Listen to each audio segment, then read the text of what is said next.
Pemerintah berupaya untuk mengoptimalkan pemanfaatan sumber daya alam dengan tujuan utama untuk meningkatkan kemakmuran rakyat. Upaya ini mencakup peningkatan cadangan devisa serta stabilitas nilai tukar, yang keduanya merupakan indikator penting dalam perekonomian negara. Sebagai bagian dari langkah strategis ini, kewajiban penempatan devisa hasil ekspor dalam sistem keuangan Indonesia akan dinaikkan menjadi 100%. Dengan demikian, diharapkan dapat menambah devisa negara secara signifikan dan mendukung kestabilan ekonomi yang lebih luas. Pemerintah memperkirakan bahwa devisa hasil ekspor akan mengalami peningkatan sekitar 80 miliar dolar pada tahun 2025. Proyeksi ini mencerminkan upaya berkelanjutan untuk mendorong pertumbuhan ekonomi nasional serta memperkuat perekonomian di masa depan. Selain itu, kebijakan yang diimplementasikan mencakup pencairan tunjangan hari raya, THR, untuk aparatur sipil negara, ASN, dan pekerja swasta, serta stimulus ekonomi yang diberikan selama bulan Ramadan. Langkah ini bertujuan untuk memberikan dukungan langsung kepada masyarakat dalam menghadapi tantangan kebutuhan ekonomi.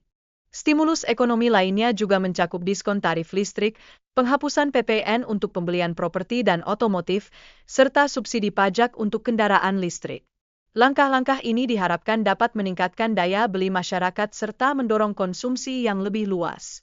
Program penyediaan makanan bergizi gratis diharapkan dapat berkontribusi pada peningkatan kualitas hidup masyarakat dan mendorong pertumbuhan ekonomi secara merata di seluruh daerah.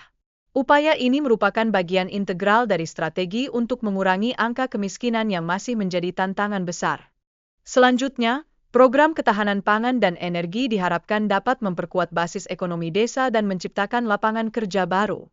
Inisiatif ini menandai langkah penting dalam meningkatkan kesejahteraan masyarakat secara keseluruhan. Pendirian Bank Emas di Indonesia bertujuan untuk mengelola sumber daya emas secara lebih efektif. Dengan pengelolaan yang baik, diharapkan dapat mencegah aliran emas menuju luar negeri dan pada saat yang sama meningkatkan nilai aset nasional.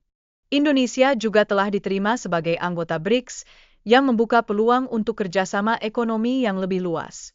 Keanggotaan ini diharapkan dapat memperkuat posisi Indonesia dalam pergaulan internasional dan meningkatkan daya tawar negara di ranah global.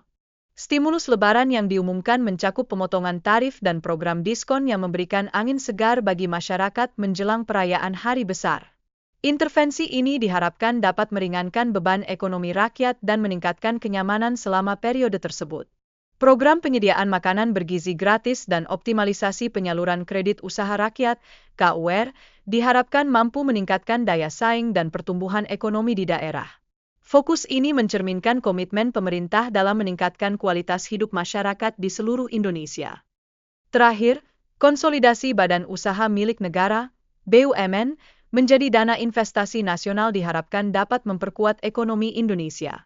Ini merupakan langkah strategis yang bertujuan untuk pengelolaan sumber daya yang lebih efisien dan berkelanjutan.